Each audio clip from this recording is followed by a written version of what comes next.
fight for liberation. GW Apparel, a clothing that speaks. Something for the kings, something for the queens. Visit uptsites.com and use promo code SLDG22 and receive 11% off your order. Peace. It's the Ticket Plug. We've been running an online ticket business for over a decade, and now we've created an easy way for you to do the same thing through our private ticket resale community. Joining our community will give you a way to flip your bread and generate profit income consistently. We provide you with all the tools, training, and resources needed to start your life-changing online ticket business. Zero experience needed. To join our ticket resale community, go to thetickettrap.com. Again, go to thetickettrap.com. That's thetickettrap.com. The Master's Table by DJ RP Beats and Sincere Love to God, now playing on the internet's #1 destination for true hip-hop. Introducing truthhiphop.com, a meticulously curated platform designed for connoisseurs seeking a superior quality of hip-hop.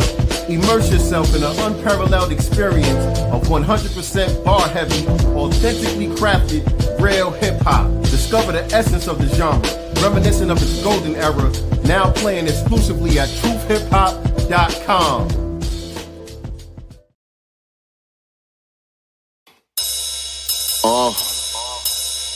Yeah, like that. Let's see what's in the God's mind. Listen. Allah in the person of Sincere Love to God. That mean they arms too short like tall Anthony Shaw. Boom, we back. What's good, family? You know we about to cook today, right? Some You know, Fatjoe stew. I don't eat swine or nothing like that, but we're gonna have to do a pig roast today. You a man. You know what I'm talking Fatjoe about? stew. Y'all come on up in here, man. Welcome to another episode of Sincere Love to Godcast. I am the God Sincere Love, back in the house once again with my lovely co-host, Nicey Girl. I'm ready. Good to see y'all. Good to see you. I'm ready to cook. Good to see y'all today, man. Happy holidays to everyone. Yeah, I mean, couple days. Hope everybody is chilling with the fam. You know, everybody is safe, having a good time. All of that, you know what I'm saying? A lot of people are traveling and different stuff like that going on. But shout out to everybody during this holiday season. Y'all know y'all got to hit that like button as y'all coming up in here. You know. Hit the like button. Share this out on your social media platforms. Let everybody know that we are live right now. Said been waiting for this one. Shout out to SB Global in the building. And yeah, Nicey Girl is back. You feeling better now? I still sound raspy as hell. I don't know when that's gonna go away, but I'm happy, y'all. It was taking me down. I thought I was out of here. I thought I was leaving. No, for real. I was bad. It was a bad bug that was going around. My house kind of got sick except for my son or whatever. But yeah, it's folks, and he is still barking. But I'm over the worst part, you know, of it. I think anytime you have kids in the house, you know, they bring those bugs from school or whatever, and it took me down. Man, well, we glad to have you black. Glad to have you black. Black, absolutely. glad to have you black. Right. And glad you're feeling better and all of that. You know what I'm saying? No better time than today for you to be here so we can roast this pig. This ham hock called Fatjoe. Like I said, everybody, you know, make sure you hit the like button, share this out right now on your social medias, and let everybody know that we are live. If you're not already subscribed to us, please hit the subscribe button and click the notification bell so you can be reminded whenever we go live with new episodes of Sincere Love the Godcast. And I know some of y'all watching from Facebook, some of y'all are on the Godcast channel, and that's all good. But if you are watching from the Sincere Love the God channel, because that's the only channel that we have that's monetized right now, there is a challenge in the chat. I don't know what it looks like on y'all end, but if y'all see the challenge in the chat on the Sincere Love the God page, we trying to get just 5 super chats today. We just need 5 of y'all to cop at least a $5 super chat so that we could make our goal for today's stream And we're going to give special shout out and special recognition to those of y'all who participate once we meet the challenge. Yes. So I don't even know if it shows me this on StreamYard because I don't see nothing over here. You don't see the super chat. I think you might be watching on the I'm on mine. Godcast page. If you're watching on the Godcast, Zelle is Mhm. great. Absolutely. If you want to support us via Zelle, the Zelle is godcastenterprises at gmail.com. That is fine as well. But if you're watching us on YouTube, if you're watching us on Facebook or if you're watching us on the Godcast channel, those channels are not monetized, so there's no challenge in the chat there. But if you watch it from the Sincere Love the God channel, you should see something in there that prompts you to cop a super chat. So we just need 5 people to get a $5 super chat, and we hit our goal just like that. All right, fam. So appreciate y'all in advance, by the way. Didn't Puerto Ricans in Do the Right Thing movie tell Radio Raheem to turn off that Jungle Bunny rap music? Yep, we're gonna play that clip. It was Jungle Bunny music then, and now it's 50% their invention. Yeah. We done talked about this so much. You're right. We done did so many broadcasts on this topic. But some people, they masochists, man. Shout out to the people participating in the super chat early. Yay! Thank you. Appreciate y'all. SB Global, Truth Lies Reality. Shout out to you. Appreciate that. Thank you, Shook. And Mama Love. Oh, shout out to Mama Love in the building. Hey, Mama Love got her the super chat. Appreciate y'all. Mama Love be doing it too. I need to go hang out with Mama Love. Mama Love be gone. Shoot, Mama Love be hanging out, doing all kind of stuff. Yeah, Mama be chilling. Mama be gone. Always chilling, living her best life. Yes, as she should. Lock Vegas 05. Appreciate the super chat, King. Thank you. Appreciate that. Shout out to Virgo Venom in the building. Bruce in the building. Y'all in here. Y'all coming in here deep today. Yeah, Bruce said it's only 50% Jungle Bunny music now. Shout out to Key Prince. Key Prince been a member for 4 months already. Shout out to Key Prince. Thank you, Key Prince. Peace. Shout out to Tony Realer Than Real in the building. That's Shout out to my brother Ish in the building. Wealth is gangster. One to the family, man. Appreciate everybody tapping in today, man. This must be a hot topic, ain't it? Listen, I went to the Hidden History Museum last night to the event, and people were asking me in there, are you guys going to talk about Fatjoe tomorrow? I was like, yep. So, yeah. I was literally asked that in person, no lie. Are you guys going to touch on Fatjoe tomorrow? Yes, we will. Listen, I think we hit the goal already. Shout out to Key Prince with the $5 super chat.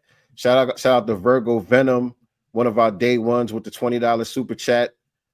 Appreciate all of the love and support. So Facebook, YouTube had a good idea to give y'all a little prompt, a little motivation to support the chat, support the channel. We appreciate it. Shout out to y'all. Let me put a star next to y'all's super chats as well. Boom. All right, and so y'all make sure y'all stick around. Because we definitely want to give y'all, those of y'all who participate in the super chat, we want to give y'all the opportunity to get on the mic and chime in on the conversation as well. And so, as y'all know, we talking about Fatjoe today. Fatjoe continues to disrespect foundational Black Americans and try to lay claim to our cultural creation, which is hip hop. These people are still butthurt. The colonizer mentality is kind of hard to shake for some of these people. You know what I'm saying? And so we're gonna do a little exorcism today, man. We're gonna get into some of the history and the mentality of people like Fatjoe, because he's not the only one. He's just the most visible one. You know what I'm saying? He's the one that the media and the industry is propping up to be the representative for the conquistadors to come in and try to remix the history of hip hop. And they call him Sloppy Joe for a reason, man. Because when you let him talk, you know what I'm saying, he's very sloppy. with the way he's trying to go about doing this thing. You know what I'm saying? The disappointment for me, the most disappointing thing for me is that none of the foundational Black American hip hop icons who are around this dude are really checking him and letting him know what the business is. To me, that's the most disappointing part about all of this. You I know what I'm can agree. saying? I can definitely agree with that. But who do you think should check them first? Should it be folks from the Terror Squad, Remy Ma, Papoose? Who should it be first, or should it just be anybody? Um, I think it I'm should saying be, anybody. yeah, really, I'm saying really, everybody. really. I mean, people from Terror Squad have been calling Fat Joe out on certain things, and Cuban Link in particular. Um, he came straight up the middle and said, "Yeah, Joe, he always been racist, low key racist against Black people and all of that." And we're gonna play some of those clips on today's broadcast from Cuban Link. But the thing about them is they can be written off as being sour, being bitter. You know what I'm saying? Mhm. Because their career didn't work out. And, Terror Squad fell apart and all of that. So they could be written off with that. But for me, you know what I'm saying? Like I said, I'm talking about some of the icons.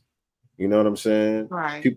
People like Nas and people like that who are, close with this guy, who work with this guy, who, he's at all of the parties. He performed at Styles P's party. And I know, Styles P is non-FBA, but Styles Right. P is a legend. He's a good brother. He's not on that tether shit. You know what I'm saying? People like that. You know what I'm saying? If that's your man, you should be able to say, "Yo, Joe, you wildin'." And You know not what I'm pop saying? and to me, don't say it privately, because he said our names publicly. Foundational Black American, what he said, broke niggas, whatever. So I need them to have that same energy, you know, publicly. We need y'all, we need to hear you guys say that publicly. I don't want to hear no, oh, well, we talked to him about that behind the scenes. No, I'm not okay with that. Mm-hmm. Yeah. And the thing about it is, one of the things that he does very sloppily, again, the reason why they call him Sloppy Joe. And shout out to brother Ish with the super chat Thank as you, well. Ish. Appreciate that. Peace and reparations to you, brother. Um, is what they do is they try to frame the conversation as if foundational Black Americans is an organization Hey, or is girl. some type of group. You know what I'm saying? As if they're not referring to the 43 million of us that belong to the lineage. You know what I'm Right. saying? When really that's exactly who they're referring to. That's exactly what the disdain and the vitriol is for. You know what I'm saying? Those of us who are speaking up, you know, he's saying we're the radical Black racists, which we're gonna get on that. Yeah, How that does was the dog whistle how for does me. that work? Yeah. What was that? What was that back a couple years ago? The I something identity extremists, that the media and Mm-hmm. politicians were trying to frame Black people, under this extremist, Black identity extremist. That's what it was Ex- called, right? And I think exactly. that that's what he was trying to do. It's an extension, of Mm-hmm. that. And I think that he came out and they pushed him out, to push a narrative, right? And try to turn FBA into a hate group. Because see, if it comes to from someone with a name as big as him, right? Because he does have a big name, although he's the most untalented one, of the group that he started with. And I just learned, from Lord Jamar, he don't write shit. But anywho, with a name such as, Fat Joe, it can go far and long, with this whole, Black identity extremist slash hate group narrative that he's trying to push on our lineage. Mm-hmm. Indeed. And so, shout out to everybody in the new Black media. People have been cooking him all week since he came out with these comments on the Mav Thank Hoffa podcast. Shout out to my brother Dwan B. Dwan B did an incredible job showing the audio proof and the audio examples of the origins and the roots of where this genre of music comes from, specifically some of the slang terms and all of that stuff. He did a magnificent job breaking that down. Shout out to Lord Jamal. You know what I'm saying? He was attacked directly Directly. by Fatjoe. So he came out and defended his honor. And I don't know if he was directly taking a shot at Jason Black because he was talking about the foundational Black authority. You know I what I'm think it's saying? both. I think it's both because Jason Black has been, when things he started this, Jason, was on his head tagging them and stuff like that. But I would say specifically it's Tariq Nasheed. Definitely. Definitely. When Because he of was, microphone check. yeah, absolutely. And so the thing about it is, you try to say that, oh, it's just these people on Twitter, it's these Mhm. black racists, these extremists. Oh, they're really a minority. You know, Well, it's a why address fringe, it? it's a fringe group, and all of this stuff.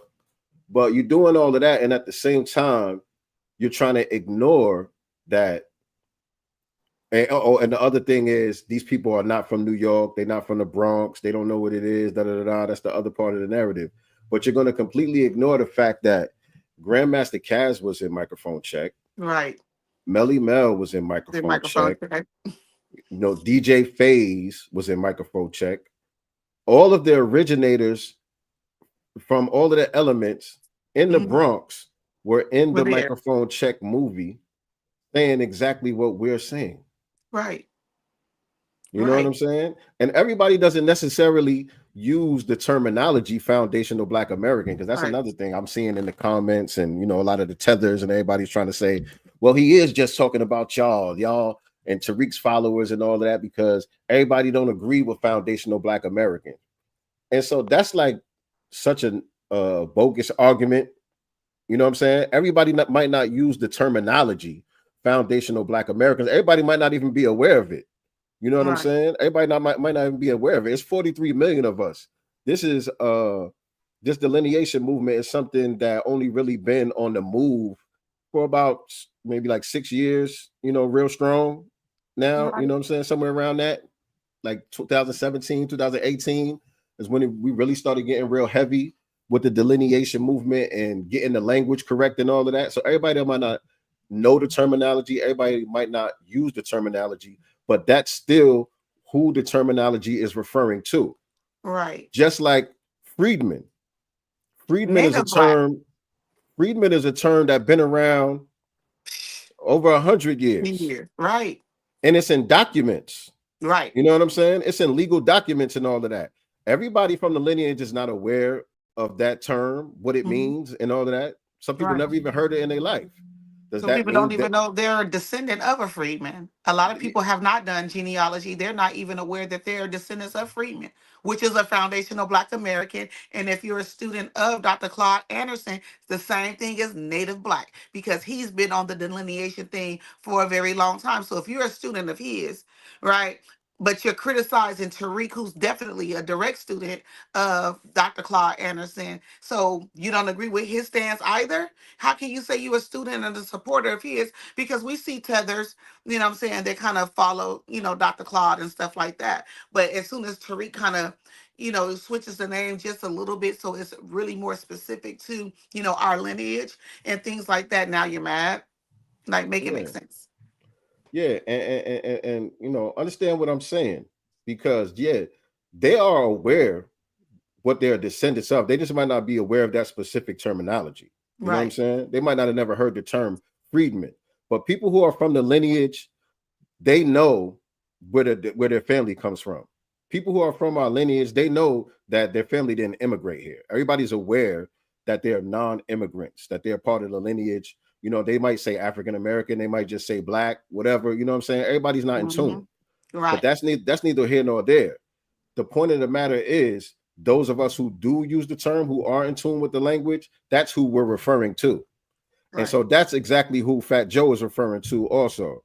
Right. And so somebody in the chat said, who was that? Miranda, he said, so y'all mad at all of us because of Fatjoe? Okay, Mexicans for Puerto Ricans. Nobody's mad. No, nobody's mad. We're correcting. It's Nobody, just a correction.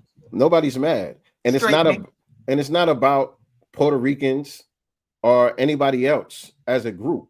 It's about tethers and colonizers. You know what I'm saying? Period. People running around out here lying and remixing the history That's who we got a problem with. It don't have Yes. nothing to do. It don't have nothing to do with what island you came from or what language you speak and all of that. You got Puerto Ricans out there. That's cool. Hella cool. The person who sent me the video of Fat Joe on the Math Hopper show is a Haitian brother.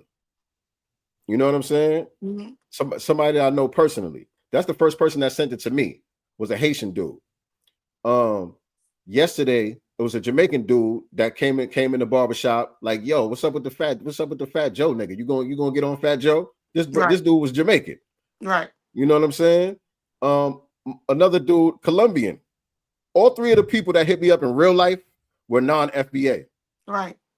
I've seen non-FBAs on social media saying that even although you may not like Tariq Nasheed or agree with the FBA, term or whatever, you still should be pissed off as a Black person about what he's saying. You know what I'm saying? You should take that as also a direct shot at you and your Blackness.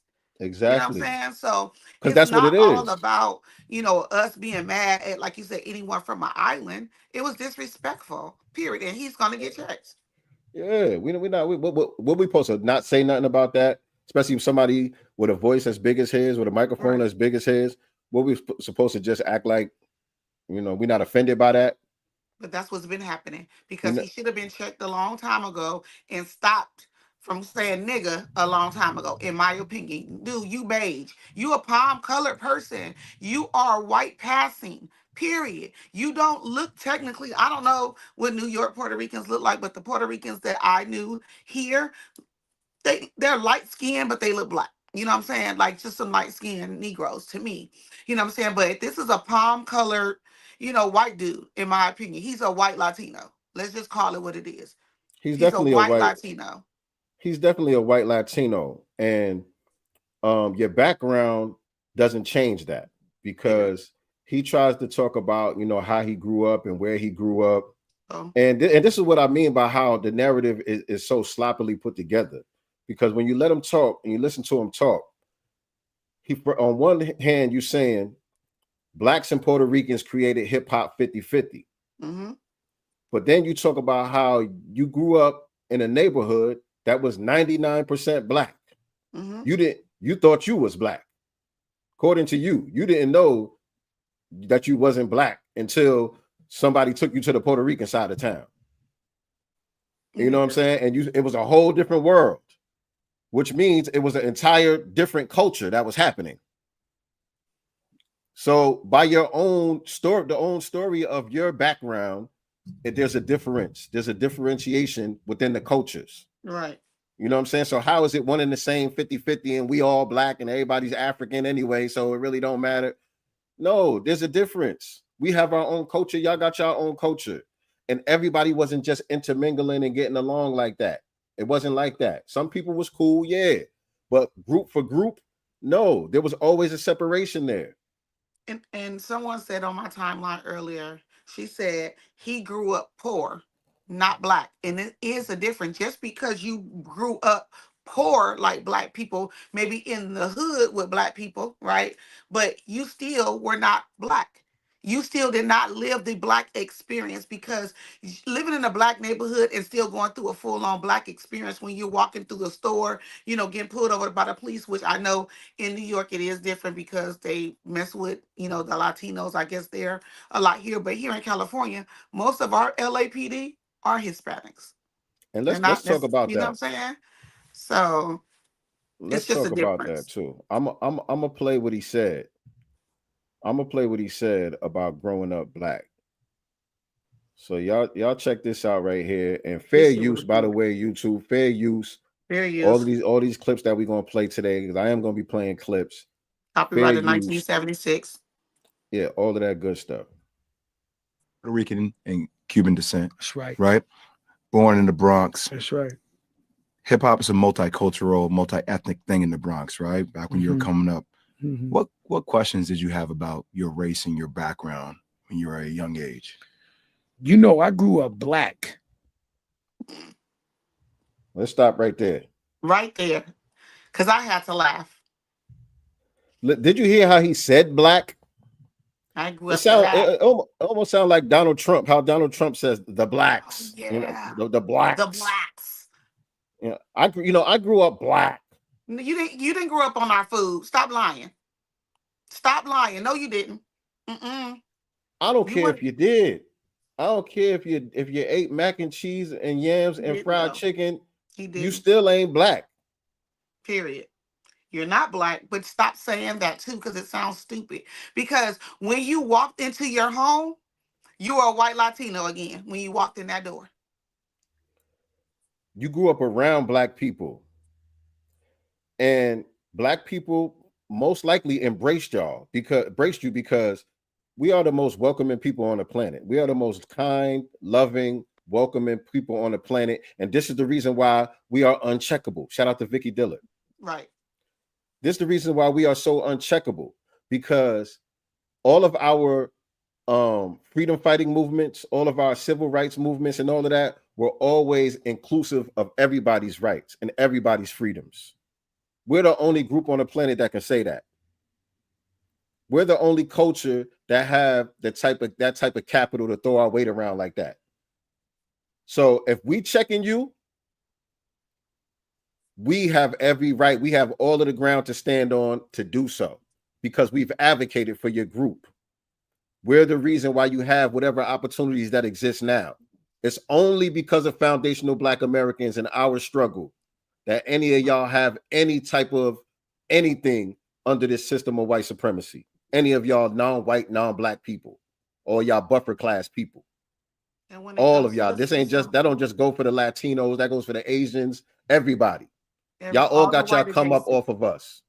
all the white adjacent ones. And when it comes to the system of white supremacy, you join them against us 100% of the time.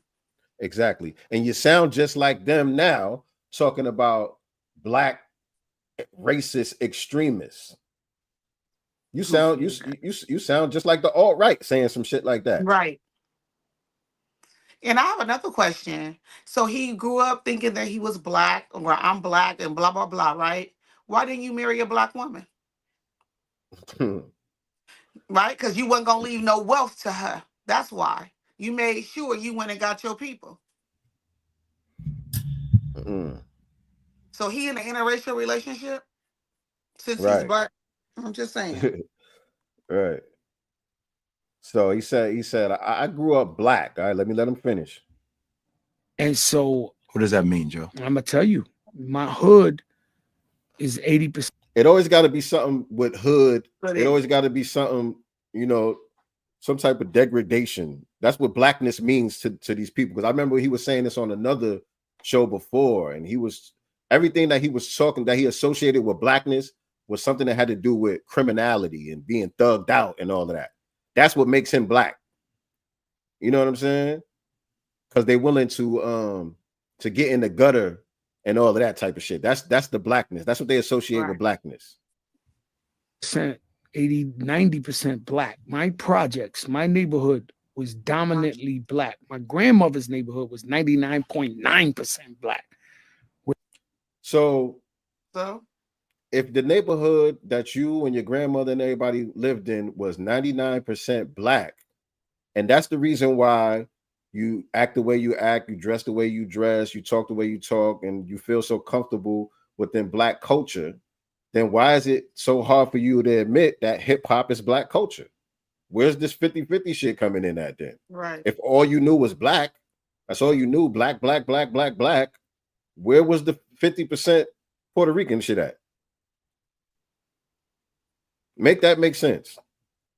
Crickets. Where there was no popular Latinos and nothing, like, if they did, they was out the way. And so that's where I grew up.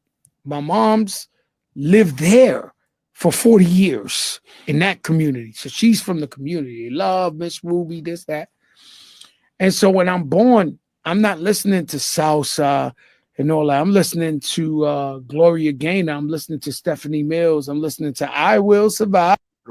And so let me just say this, because I'm from New York, right? And so I'm always going to be real. I'm always going to keep it real. So I'm not going to sit here and act like I don't know and understand that experience that he's speaking of.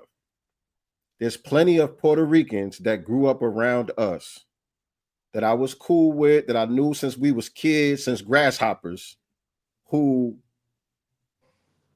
don't speak no Spanish, just like Fatjoe. They never been to Puerto Rico or any of these places where their family comes from and all of that stuff. They grew up around us. Their whole life experience was our life experience. That's a unique thing, I believe, in New York, or maybe just on the East Coast. You know what I'm saying? So that's a real thing. And so I can understand how it could be confusing for you as a child, to a certain degree. So the only time you experience your own native culture was inside your house. Every time you walk out that door, you are immersed into foundational Black American culture. And so you may be thinking, because it's so normal to you, that this is your culture. But to you personally, but to try to latch that on to your entire lineage and include the whole island of Puerto Rico to say, oh, nah, it was all of us 50-50 because you had that experience, that's where the disingenuous thing comes in from. Because what he's saying in that clip really is no different than this right here. This is the same experience right here. Let me play this one. This is the same thing that Paul Wall was talking about growing up in Texas. Right. I saw an interview where you had said growing up, you didn't realize you was white.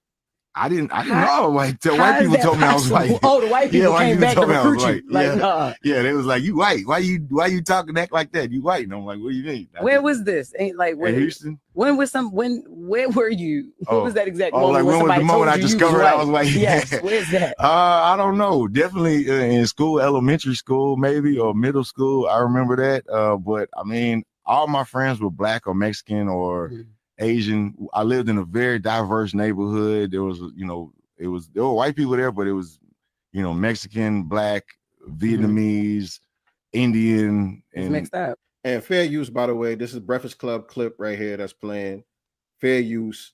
I'm gonna finish the clip because I want him to say the part that he says toward the end here. All kind of a lot of everything, even it was like FBA, Black, but it was also like a lot of immigrants, Black, like Chameleon, he's Nigerian. There were other immigrants, they were Black as well. But so we got a great mixture of growing up in America, I guess. And when they told you was white, he was like, damn.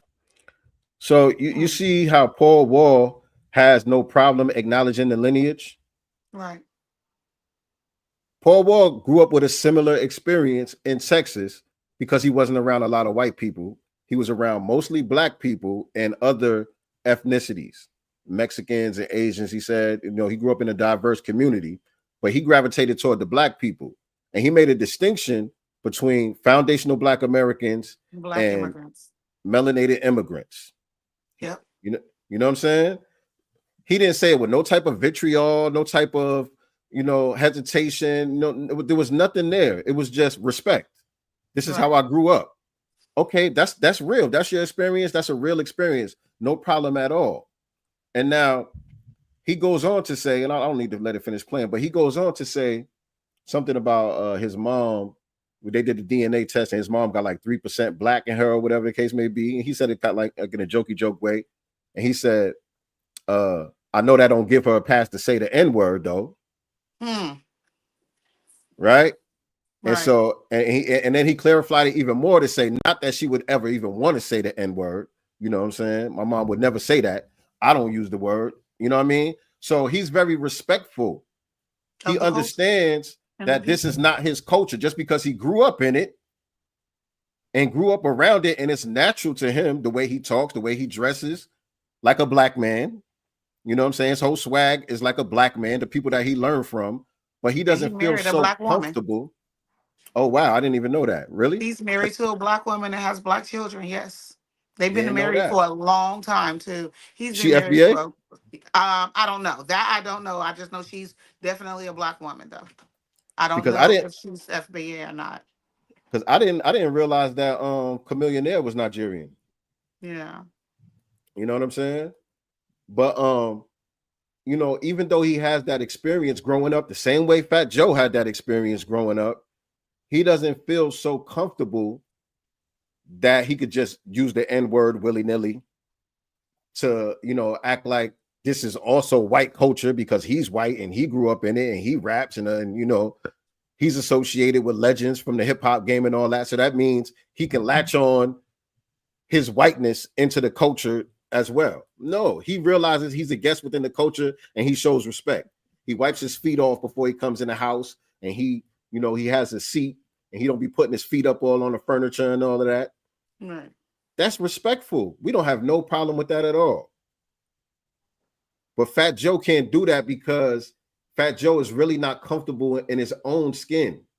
Fat Joe has his own identity crisis because he really, really, really wants to be black. He wishes he was black. Well, he's not, you know, and as SB Global said, he didn't grow up in a 50-50 environment, right? He said himself in that clip that he grew up in a 98% or 99%, you know, black neighborhood. So where did this 50-50 come from if you didn't even live in a 50-50 environment? Exactly. That's what I'm no saying. Sense. The numbers are not, the math isn't mathing. That's what I'm saying. But like I said, he has a self-identity crisis because, like I said, he grew up around us. So all he knows is our culture. His own Puerto Rican Latino culture is foreign to him because he's never been surrounded by it. He didn't grow up in Puerto Rico. He doesn't speak the language. Only time he experienced it was in his apartment in those projects.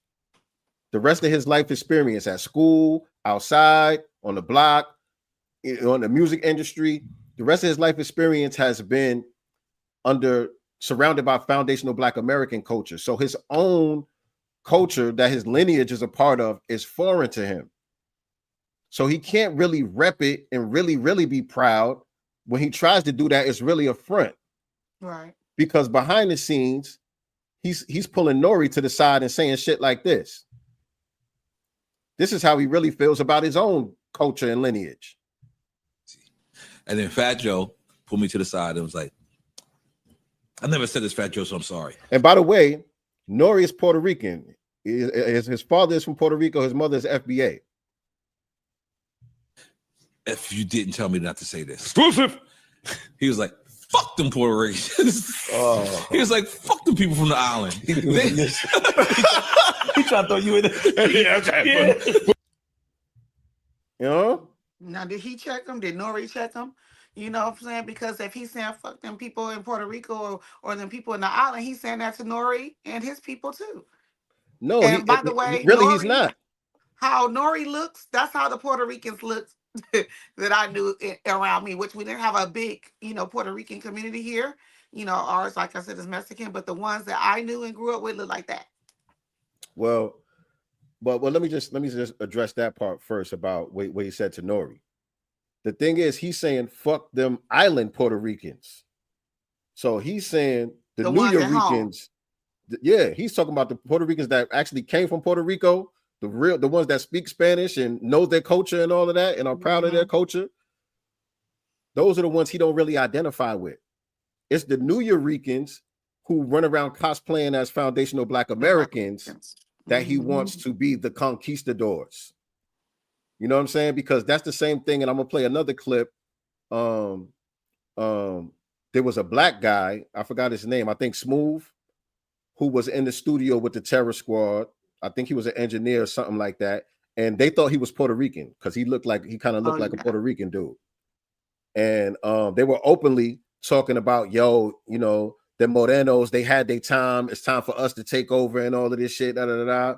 You know what I'm saying? That's how he was feeling behind the scenes. I'm gonna play some clips about that in a second. But I wanted to address something else that you just said.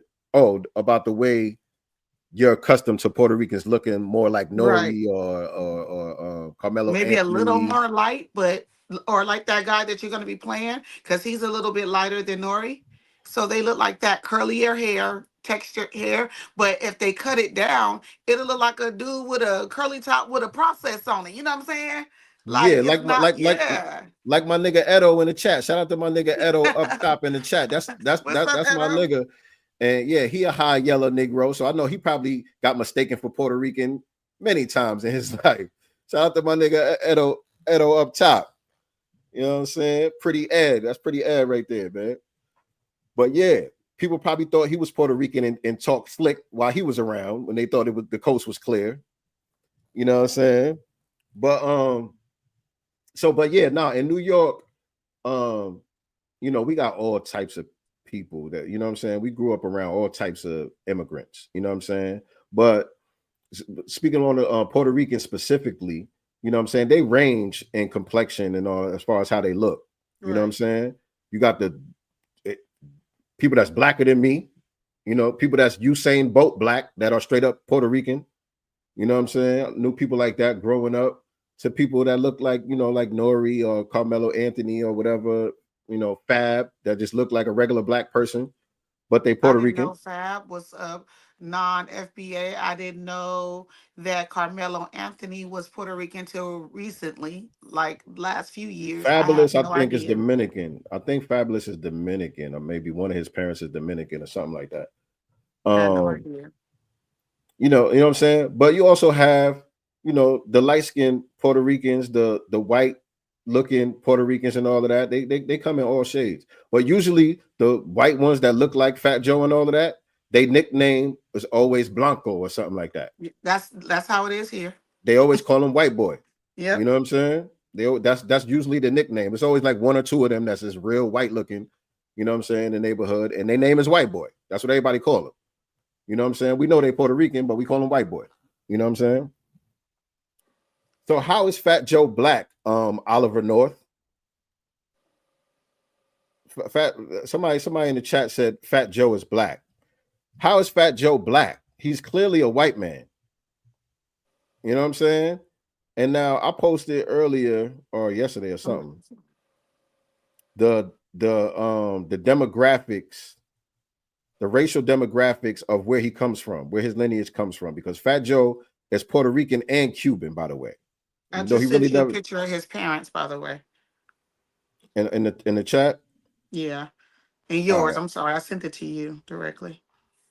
All right, I'll pull that up in a second. But I want to show y'all this. Hold on. First of all, this is him when he was a kid. Oliver North. This is a black man right here, Oliver North. And he thought he was black. He thought he was black looking like that. If he don't sit his ass down. This is a black kid, Oliver North. Talk to me, Oliver North. So this is from 2024. The race demographics, the racial breakdown of Puerto Rico in 2024 was 43% white. And this is what the people self-identify as, by the way. This is what they putting down on their census papers and all of that. Majority of them identify as whites, 43%. 24% identify as others. 23% identify with two or more races. Black or African American is only 8.75%. Now, this is another reason why we had to get away from that African American term. Yep. This is the reason. These people are from Puerto Rico talking about the African American. What sense do that make? None. Because the thing about it is, foundational Black Americans are the face of blackness globally. Yep. So anybody on the globe that identifies with their blackness inadvertently is associated with us in our culture, no matter where they're from, because we are the faces globally of blackness, because we the ones that made blackness a thing. You know what I'm saying? We the ones that made everybody proud to be black. That's us. We did that. We made it fly to be black. Black is beautiful. I'm black and I'm proud. Black power, all of that stuff comes from foundational Black American culture. So, and those songs and beats from those songs have a lot to do with hip hop, since hip hop being the most sampled. Hip hop samples a lot of those music before that. None of that was Latin music, Puerto Rican music. You know what I'm saying? Caribbean music. So how did they come up with this 50-50 thing? Exactly. So what was that person's name again? Oliver North. Only 8% of people from Puerto Rico identify as black, fam. They run from it until it's some dollar signs. You know what I'm saying? Some money dangling from it, some benefits dangling on it from the politicians or something like that. That's the only time they want to claim it. And Cuba is even worse. 64% of the people in Cuba identify as white.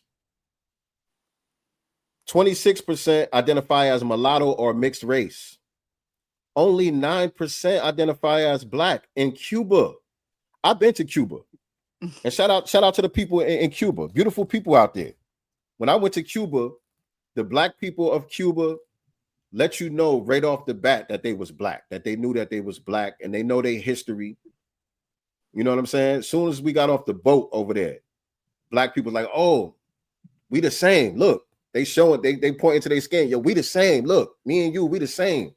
And there was one guy over there who spoke English very well. I think he was a teacher. He loved to speak any opportunity he get to speak English. He just want to be able to speak it because he knows English good. And he was giving us the whole history of slavery on the island and all that, where everything come from, how majority of them came from Angola and all of that stuff. He gave us a whole history lesson. So the people there understand who they are, what their history is, and they are very proud to be black. So shout out to them. But the people that come over here, the fleers, the ones that flee their homeland and come over here, they don't have that type of mentality. They don't have that type of spirit for the most part. Right. Most of them do not. They do not. And I don't care how Fat Joe grew up and what he felt like. He ain't black. Rachel Dolezal. He's trying to Rachel Dolezal himself into the lineage.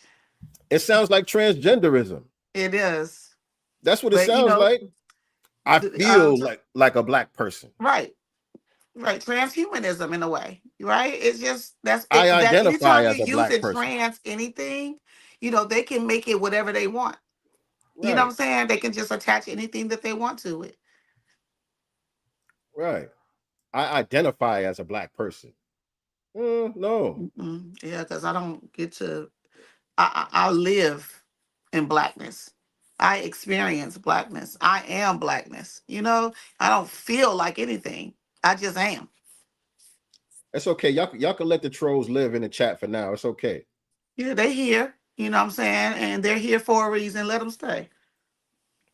No problem at all. No problem at all. Yeah, Fat Joe is a trans black. Fat Joe is a trans black. And somebody needs to ask him that, you know, the next interview. So would you consider yourself a trans black? Because clearly you're not black. You know what I'm saying? You were not raised black in your household, although you lived amongst black people. So would you then call yourself a trans black? Right. Shout out to my brother Black Voltron Reloaded in the building. Black Voltron be cooking folks on X. Boy, I be watching him. He be lighting folks up. And so, like I said, man, Fat Joe suffers from an identity crisis. You know what I'm saying?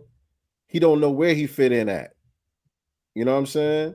And so, look, let's hear from one of his old Terror Squad members, Cuban Link, about some of Fat Joe's anti-black. I heard him and Macho say stories where now is demeaning and being real racist to black people.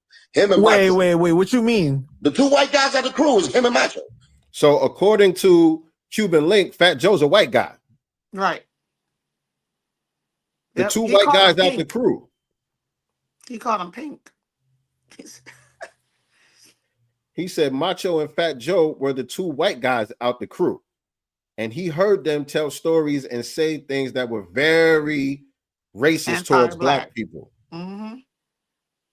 Now, Cuban is trying to separate himself and distance himself from those comments, but y'all was all up in there kikiing and cacan, Cuban Link. Let's be clear. And also, not gonna let you get away with that. No, and he was also saying nigga too in parts of this interview. Yeah. Yeah, you know they all so very they need to really fall back on that shit too. Like, stop doing that. You are not us. You know, we welcomed you into the culture, but I feel like it's certain things that you just shouldn't say out of respect. Okay, but I know, but what is the story though? Macho was a fucking, you know, he hung out with the Jewish guys, so he was really demeaning when it came to black people. And Joe would join that conversation, you know. I said, I heard him and Macho say stories where now is demeaning and being real racist to black people. Him and wait, Macho. wait. What you mean? The two white guys at the crew is him and Macho.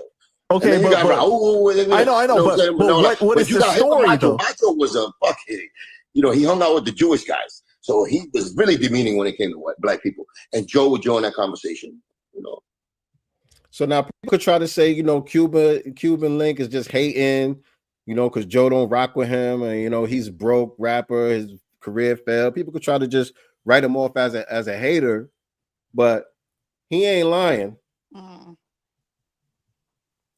He ain't lying. Somebody said Diddy was a racist. How was Diddy a racist? What y'all talking about? Stupid, but I'll agree with John Davis, Cardi B too. Yep. I hate when she says it too. It gets on my nerves. She started off, on some social media calling black women roaches and all ugly and all kind of shit, right? So she's very anti-black too. And she's being like that now while she's kind of going through her separation/divorce from Offset, calling him niggas and, weird ass names. Didn't she tell him to go back to Africa or something like that? I didn't see her. I didn't see that one. I seen somebody say that she said that, so I don't know if she actually said it. But I seen somebody saying a lot of stuff. You know what I'm saying? Like yeah.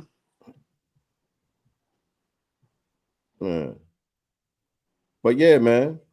But she's just a spicy Latina. We're the loud, aggressive, masculine, and all that shit. But a spicy Latina. One of these island bitches can call you all kind of niggas, disrespect you in public on social media, and the shit spicy and cute. And so, I'm talking about to some of you ones in the chat, that date these bitches and let them do that. And so, people try to paint this image of New York City and the Bronx back in the 70s as if everybody was all together and it was just a big kumbaya cohesiveness between blacks and Puerto Ricans and everything like that, and Caribbeans and everybody like that. We was all one and everybody contributed to the creation of hip hop. But there's still footage floating around from those times when people were telling the truth about what it was. Right. There's still footage. And so this is a clip from Rikers Island 1976, where they were speaking on the relationship between the blacks and Puerto Ricans in the jail and out of the jail. What's that, 48 years ago? Damn, right. 50 years ago, y'all. This is 3 years after they say hip hop was born. After they say hip hop was born at the Cool Herc party. This is 3 years after that. It was bring together a group of the inmates to discuss some of the prisoner violence, because it is a victimization of one inmate against another. And maybe I can start by asking my man Bullet, what are some of the problems that as a Puerto Rican inmate you find? It has been a lot of static between black and Puerto Rican inmates. What is it caused by, Bullet? I feel that, blacks and Puerto Ricans don't get along, period, and I feel there's a war between blacks and Puerto Ricans. There's a big conflict between blacks and Puerto Ricans. They never have gotten along outside in the streets or inside. I also feel there's a conflict between the policemen and the institution. It's racial. Racialness between the blacks and the COs and the institution, the penal institution. And so he said on the streets and in jail. And that's real. That wasn't just real back then. That's real now. And if you read in the comment section, you got people in the comments saying, yo, well, I'm from Jersey and, we cool. We get along fine with the Puerto Ricans. I'm from Chicago and we cool out here. And I'm from this place and this place. And look, there's Puerto Ricans in my life that I consider family. To this day, they family members to me. I got nothing but love for them. And they have shown me nothing but love for all of the years that I've known them.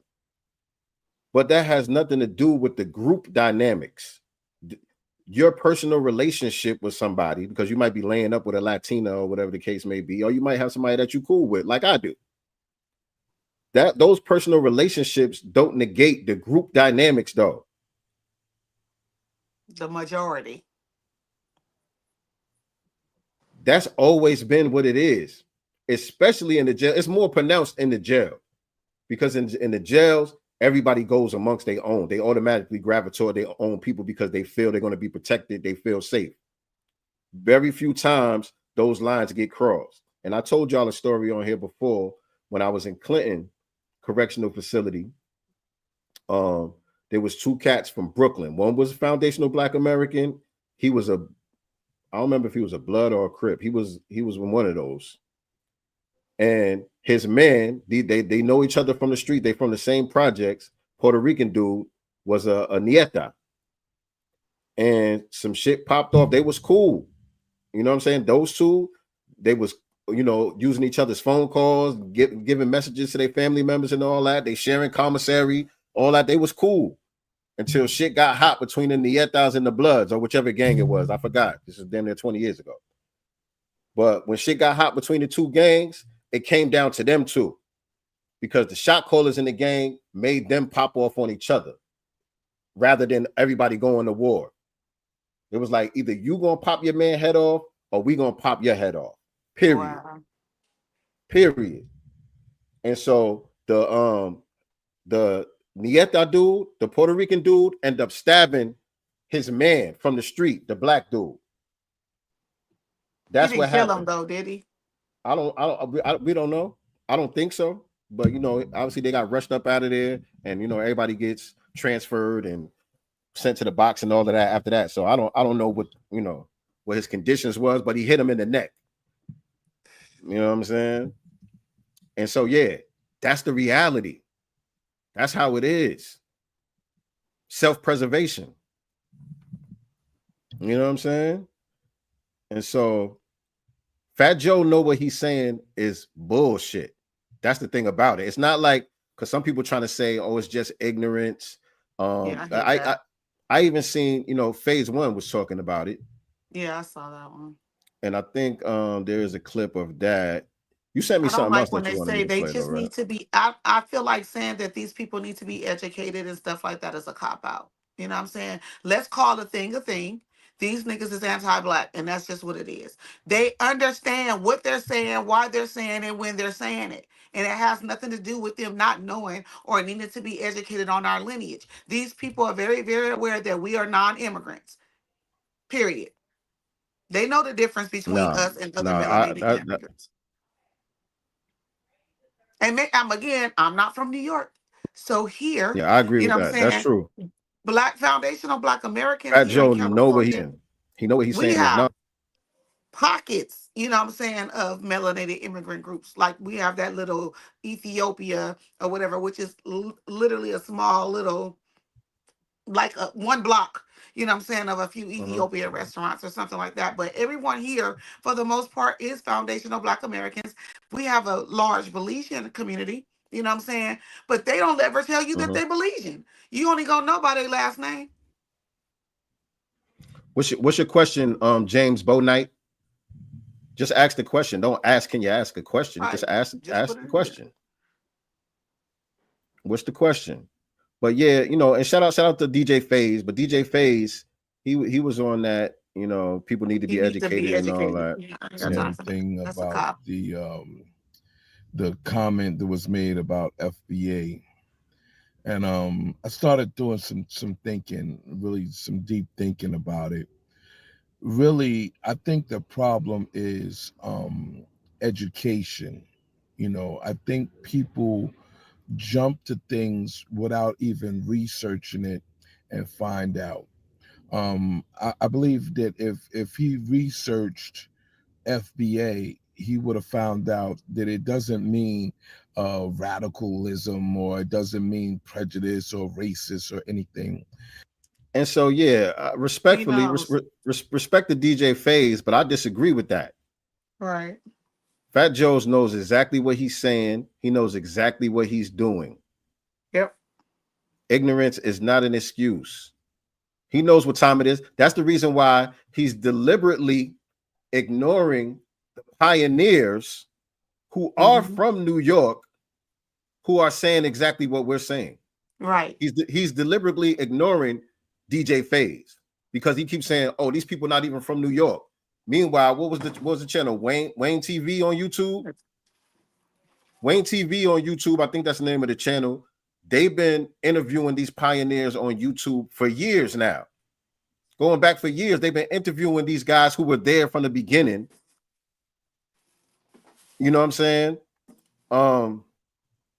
Killing the whole narrative about Puerto Ricans 50-50 and Jamaicans created hip hop and all of that stuff. They've been doing that on Wayne TV in New York with the original pioneers who were there for years. And so he's deliberately pretending like he's not aware of that. That's not just, oh, he need to do some research and he's ignorant. No, he's trying to act like that don't exist. He's trying to act like Grandmaster Caz and Melly Mel and all these people wasn't in the film with my brother Duan B, who's in the chat. Shout out to Duan B in the chat. Shout out D.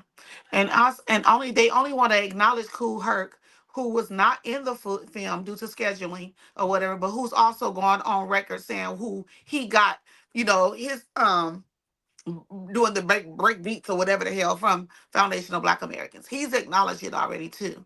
You know what I'm saying? So they only want to ignore the people that's solely saying it was created by Foundational Black Americans. But he's on the same BS as Buster.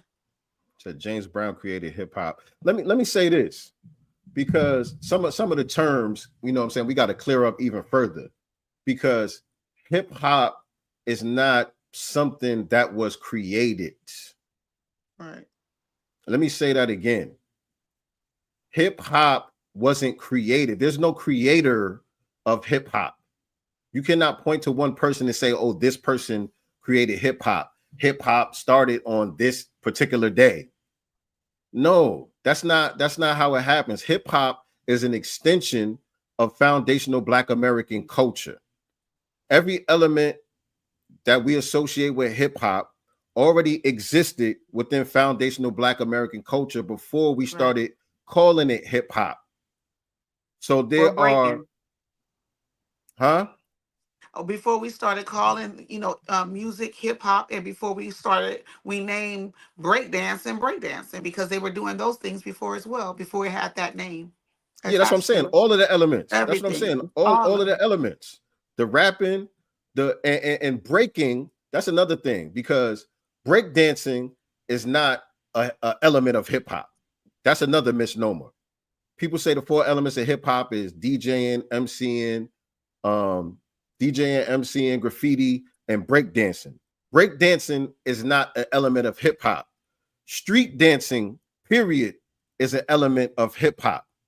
Breaking was just what they was doing at the time in the early stages of what developed into what we know as hip hop. That was the style at that time. But we come up with new dancing styles every damn day. We got different dancing styles in different cities, you know what I'm saying? And we trade ideas with each other all the time. And so by the time Puerto Ricans started breakdancing, that was already played out in Black culture. We wasn't really b-boying no more when they started doing it. It was played out. We was on to the next thing as far as street dancing styles were concerned, because the dance comes from the beat, it comes from the rhythm. You know what I'm saying? It comes from the energy and the trends. And so we're always developing new things and new styles and all of that. We get bored with stuff quick. So it's not just break dancing, it's the whole street dancing element. Street dancing is the element of the culture. Right. You understand? But that was a part of Black culture before hip hop was a thing. Rapping was a part of Black culture before hip hop was a thing. We already had DJs before hip hop was a thing. Cornbread was doing graffiti in Philadelphia before hip hop was a thing. So there's no creation or creator of hip hop. Hip hop is just a part of the evolution of our culture. That's all it is. I agree. And the allowance of the people within our hip hop community that don't check him for the things that he's doing because he's not showing respect, to the pioneers. We have living legends, pioneers right now today. You know what I'm saying? And he's showing disdain, contempt, and disrespect to them. And I feel like they should check him for that. Seriously, I feel like, yes, it's great, being on YouTube and people, in the grassroots on social media and stuff like that. But we need some people within the hip hop community from top to check that publicly. But the onus is going to be on us. The onus is going to be on us in the grassroots. We know that, unfortunately, because it is disappointing. You know what I'm saying? That we don't get more people. You know what I'm saying? Who are actually in the industry that have bigger platforms and all of that to really speak up for us. But the onus is going to be on us to do that.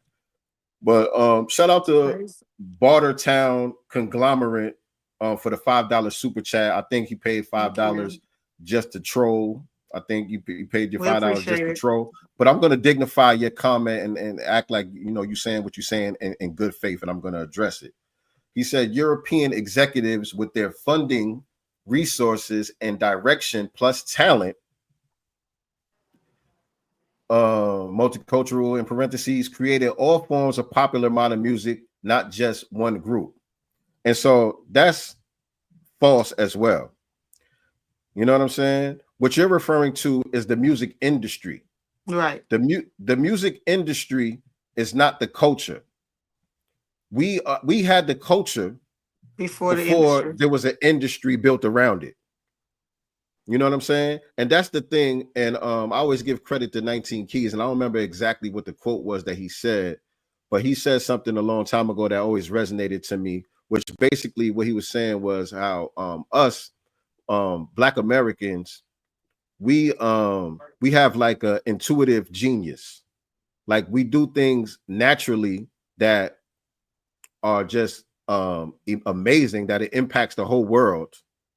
But the white supremacists, they are excellent because they build systems around it.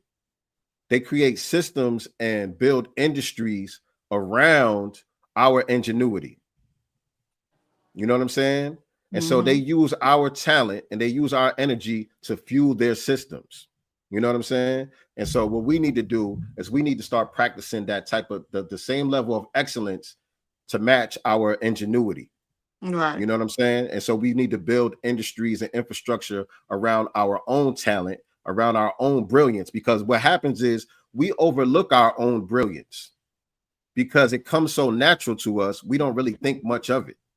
Right. This is why when Fatjoe talks about, oh, if it wasn't for Joe Conzo taking pictures, we wouldn't even have no pictures of hip hop in the early days and this, that, and the third. It was Joe Conzo that picked up the camera. You know why?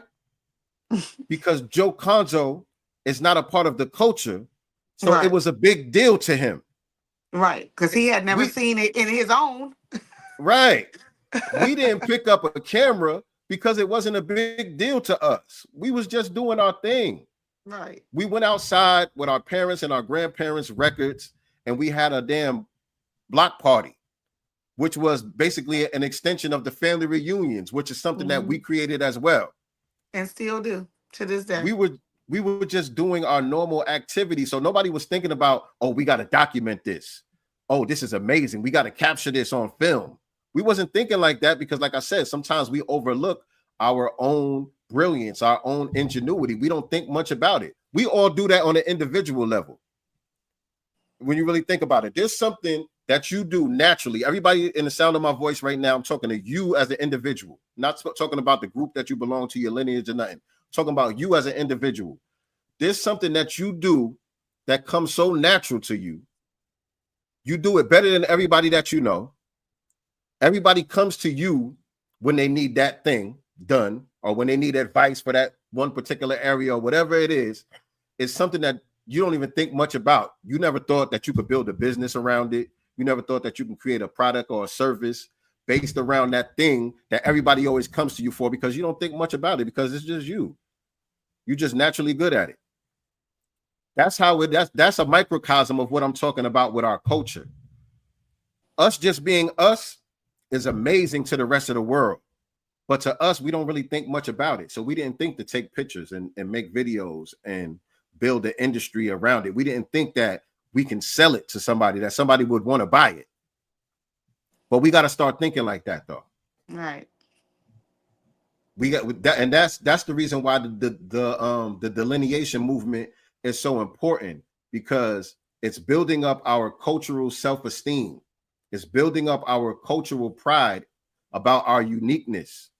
You know what I'm saying? And us being more aware of that will, you know what I'm saying, have some of us, enough of us that are in tune with the next thing that's coming from our culture and how we need to gatekeep it, number one, to not allow history to repeat itself, and to also monetize it. Because that's what other groups do. They follow what we do and they figure out ways to monetize it.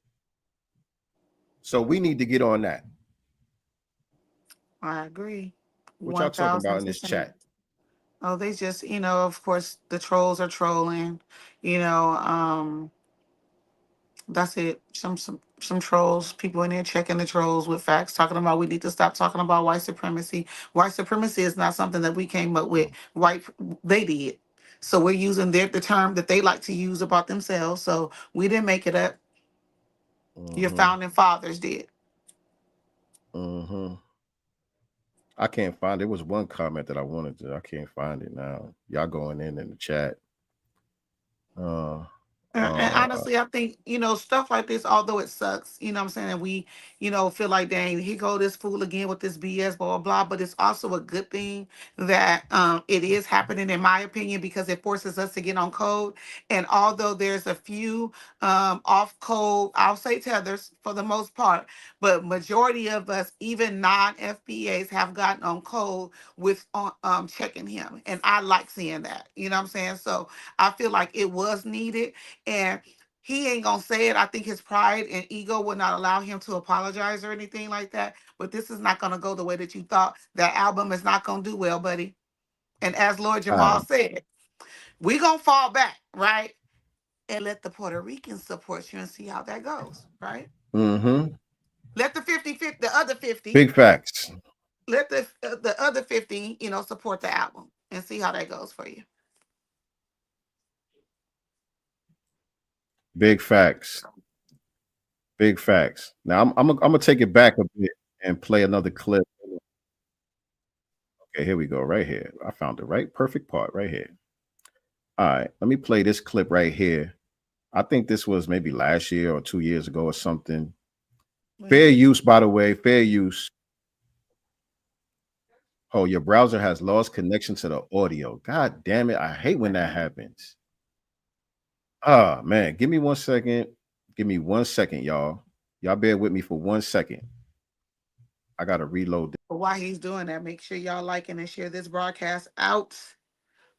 And who was at the Hidden History Museum last night, by the way? Dewan B, of course, hosted yet again another spectacular show. The comedians were super dope. Actually, one of the comedians, she's from my city, Linwood, where I grew up at. So it was I've seen her now at the Hidden History Museum, I think twice, but I've seen her outside of the Hidden History Museum, and she's funny as hell. So yeah, that was dope.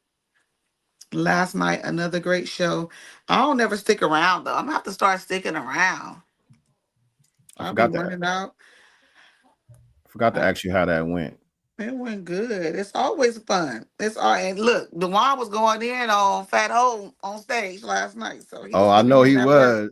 I know he was. Just giving him that work then. I was like, well, he asked for it. And it's so funny because even in the crowd, and there's a mixed group of ages, but even like the olders know about it. And with him, they ain't messing with Kamala. None of this, they on FBA business. Like it's really spreading. Black people are getting on code. I think we just needed a push a little bit, you know what I'm saying, to start loving on each other a little bit more, protecting each other, our culture and things. And like, Fatjoe, you messed up, buddy.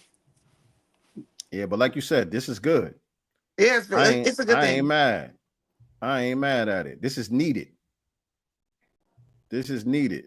Ed Wanda, that's her name. Ed Wanda. She's from my city, Linwood. Shout out to her. All right, let me take it back to this clip right here. What Fatjoe was saying. You're Puerto Rican and Cuban descent. That's right. Right? Born in the Bronx. That's right.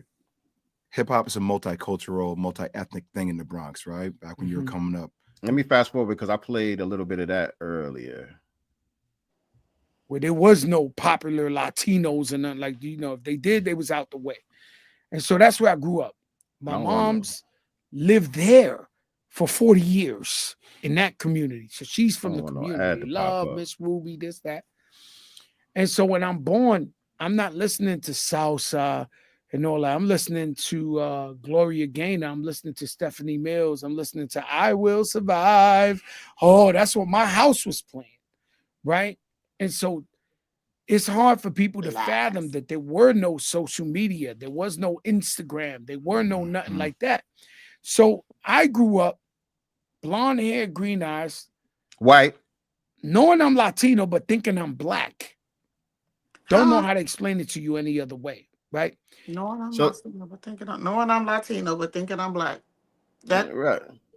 Made no sense. And like I said, it's almost the same thing that Paul Wall was saying, but just with the disrespect, you know, piled on top of it. You know what I'm saying? Paul Wall had a similar upbringing, a similar identity crisis, but he shows respect to the culture. He understands that he's a guest in the culture. Fat Joe doesn't have that respect. And so it wasn't until I went to high school and met another Latino brother that was a real dude. And he said, yo, come hang out with me in my hood.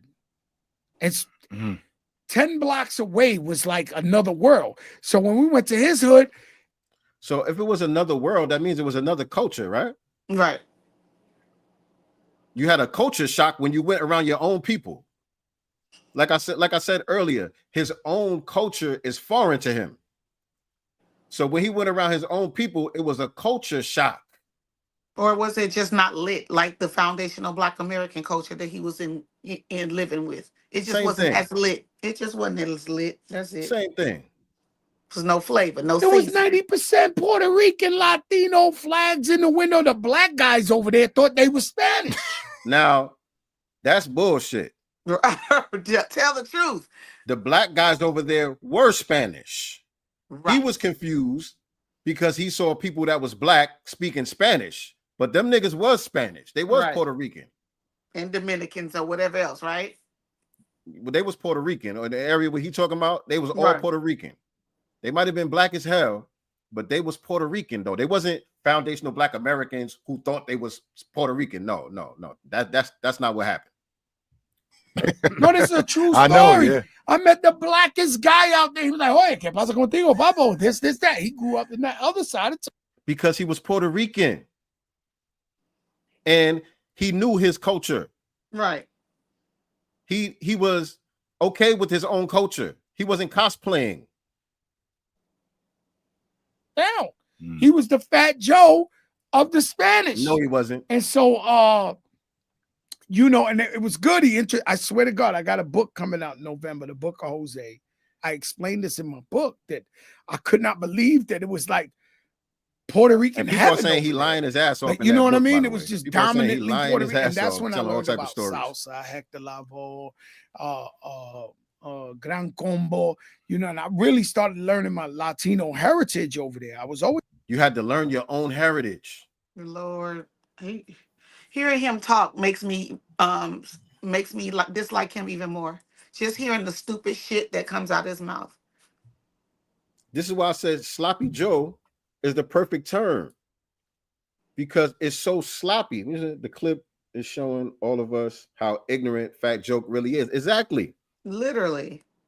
I had to learn my Latino heritage. See, I I never had to learn hip hop. Nobody taught me that.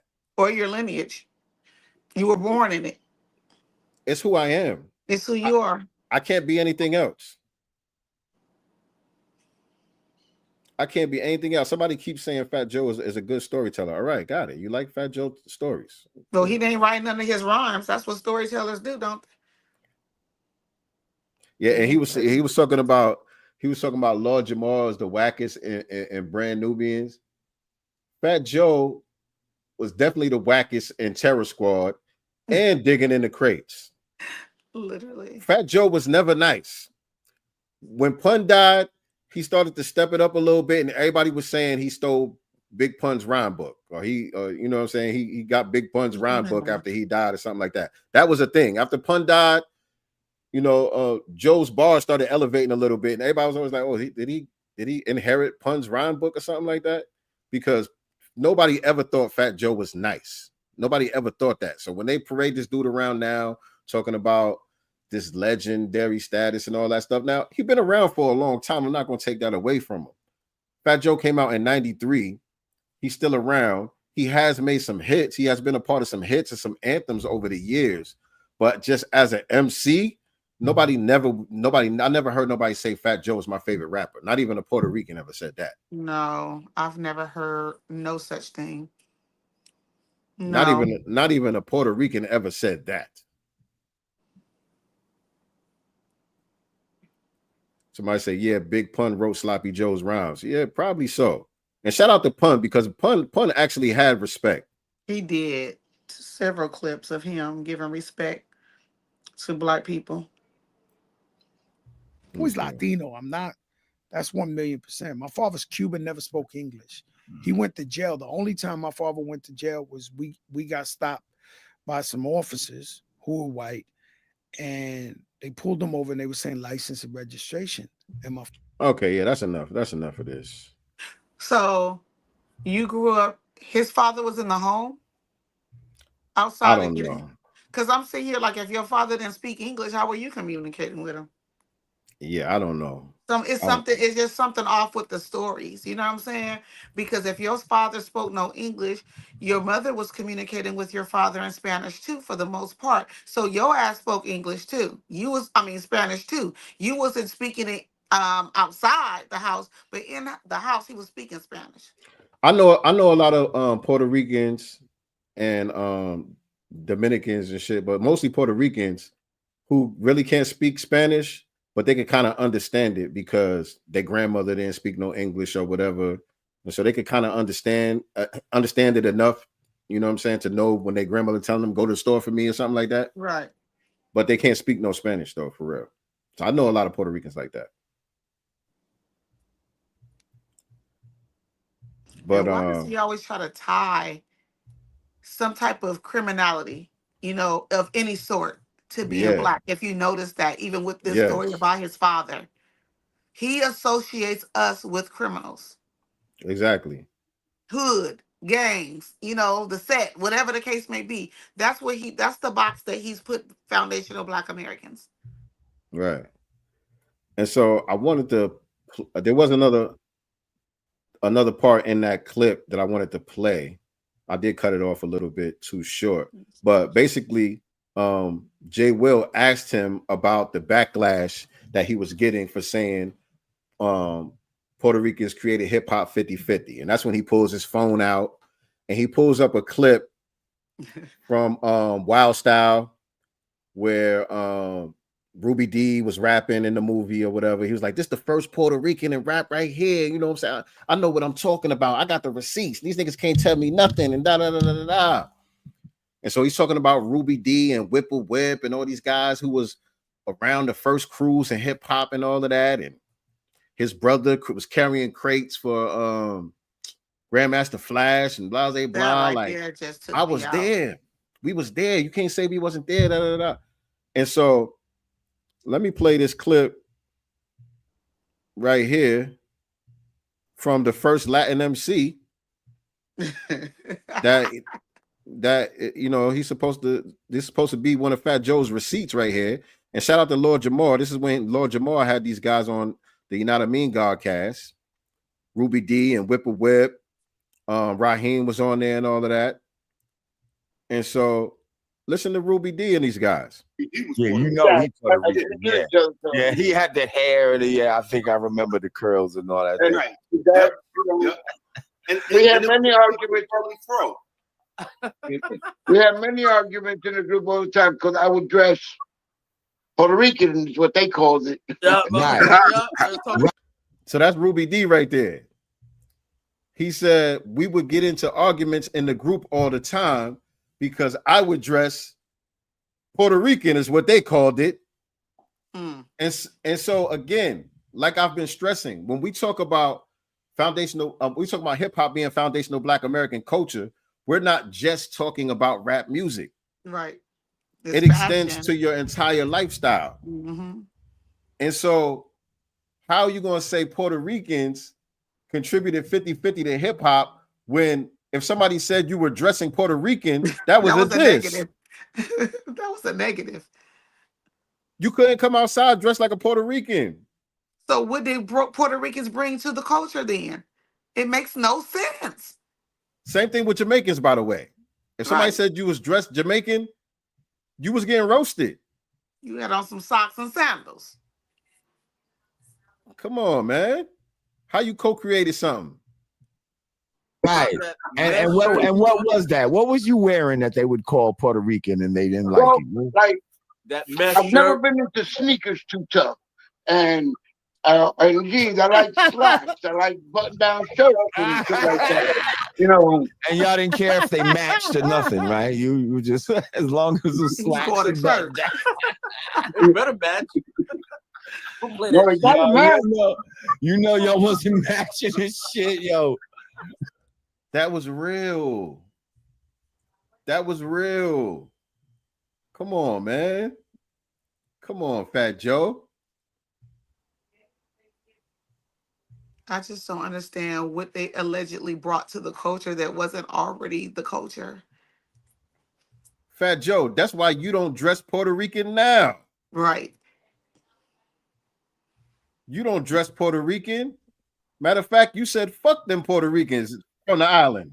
But he went and married one. He found one to marry. You thought that you were Black, but you went and got a white Puerto Rican too, because his wife is a white Puerto Rican. So you also have a type. You know, Nicely ain't gonna let that one go, goddamn. I'm not gonna let it go because it makes no sense. All right. Nicely don't play that interracial marriage shit. No. Fat Joe's in an interracial marriage, He's according in to an him. interracial relationship right now. Did you see that video that I sent you about with his wife? I'm not his wife, but Big Pun's wife. What about Big Pun's wife? I sent the video to you. I think it's on X. Now, hold on, let me pull it up. You get that together. I'm gonna play this other clip right here with Ruby D. Listen to this, y'all. You came in the game at a different era, before records. How did with you the L feel brothers when you was with Theodore and rest in peace, Donna Rock and Waterbed, Kevin Master Rob, and all these Black guys? How did you feel at that time? Well, you know what? And I'm gonna go back later. How did you feel at that point? Being like, I'm gonna take it back about a year and a half more when I first got down with the L brothers. And I was the only Hispanic person in the club. 50-50? This is the first Latin MC. Where is the receipts, as our brother Peter Ogun said too? Because we have so much receipts, a whole movie microphone check, by the way. But where's their receipts? All we're getting is I'm Puerto Rican and I say so. I'm Puerto Rican, I say so. Right. I'm from the Bronx and I say so. No receipts. Even on microphone checks when they were showing, the flyers to the parties and stuff like that, like y'all wasn't even on that. There's nothing in the documents, really bringing that 50-50 thing together. Nothing, it just doesn't match. Indeed. Regardless where you went, I was the only Hispanic person in the club. Then when I got down with when things happened and Fantastic Five was formed, still in all, there was still there was nobody out there really. As far as Latinos, there was, DJs, Charlie Chase, Disco Wiz, Whipple Whip came up later on. But what years are we talking? We're talking about 76. I was down with the L Brothers for about a year and a half, if I'm not mistaken, before the Fantastic Four was formed, which was me, Kevin, Rob, and Theodore. And then from there, Rob is a scoutmaster, so he brought. So he's the first one, and he came later. Yeah, because 76 is kind of late, right? Right. That's the first Latin of rap right there. He said nobody else was around, no other Latinos, no other Hispanics besides him, until Whip and them came later on, and he was already late. So this conversation, man. So are they lying? Because everybody else seems to have one narrative, which is what we're saying, right? But and then Fat Joe and I guess him and what's his name, Busta, got a different narrative. And Busta quiet now, by the way. Yeah, right. And the thing is this: Lord Jamar put out a challenge to these guys. Yeah. Let's have a cipher. An intellectual challenge, by the way. Right. Let's have a cipher. Y'all bring who y'all want to bring. Y'all bring y'all receipts. I'll bring who I want to bring. I'll bring my receipts. And let's build. Nobody stepped up to the challenge. Notice the people on the FBA side is down. DJ Faze, scholarship. Faze like, yep, let's do it. You know what I'm saying? All these pioneers and people that was there, they're like, yeah, okay, let's do it. I'm down. Let me know where I need to be at. Let's get it. The people on the 50-50 side, they trying to act like, they don't know, they don't see nothing, they don't hear nothing. Or we just broke niggas on Twitter. Lazy Legs, challenged Lord Jamar to a fight. So because he can't beat him, like as he said, intellectually and with those receipts, about this 50-50 thing, he wants to challenge him and knuckle up. You know what I'm saying? I think that Lord Jamar would definitely give him some work. But, it just goes to show the mindset, because you're not hearing what you want to hear, and that you're not making him bow down to what it is that you're saying. You want to challenge him, to fighting. Like, what's that going to solve? Because the truth still remains the same. Foundation of Black Americans still created it. Right. Period. So what does that do? Exactly. Why can't you bring the intellectual debate? Bring your receipts to the table and let's talk about it. Because again, they know what they're saying is BS. They understand that the argument is in bad faith. What they were hoping was that their fame and the clout that they have would overshadow, their celebrity would overshadow those of us on the grassroots who are speaking up, with speaking truth to power. They felt like they can control the narrative because their ego and, you know what I'm saying? Like I said, their celebrity, their fame and all of that, it has them living under a delusion. And so they felt like they can easily control the narrative and nobody not going to listen to us. We just broke niggas on Twitter. That's it. Which he tries to minimize it to just people on the internet or Twitter, but you're addressing these people, which means that it's effective. Right. And you're addressing us on the internet, by the way. Right. You on the internet too, Fatjoe. What are you talking about? Let's say I hate when people say that. Oh, that's just on Twitter. No, like I said, it was a Jamaican brother and a Colombian brother that came in the barbershop yesterday asking me what's up with the Fat Joe nigga. That wasn't on Twitter. That's in real life. And they wasn't FBA. So all this black identity extremist narrative that they trying to push. That was a dog whistle. That was a dog whistle. Somebody sent Fat Joe out there to make sure that he used that talking point to try to make Foundation of Black Americans into some type of hate group and a target. Absolutely. And specifically the target is, unfortunately, our brother Tariq. I feel. Yeah, man. And so, we not letting nothing slide. Some people could look at it and say this is petty, and It don't matter. The white people control it anyway, and y'all niggas arguing on the plantation and all that shit. Nah, to us, this is important. We not letting nothing slide, and we gonna continue to stay on these people's bumper anytime they pull up with the disrespect. Anytime they pull up with the disrespect, we gonna get some straightening. And so before we get out of here, shout out to everybody that participated in the super chat challenge. We definitely hit our goal. Our goal was to get five super chats in the first 45 minutes. We definitely surpassed that goal, so we appreciate everybody. And, if you want to support us, you could hit us up on Zelle, godcastenterprises@gmail.com. That is the Zelle. They kicked us off of Cash App, so unfortunately, y'all can't use the Cash App with us, but godcastenterprises@gmail.com. That's the Zelle if you guys want to support us on there.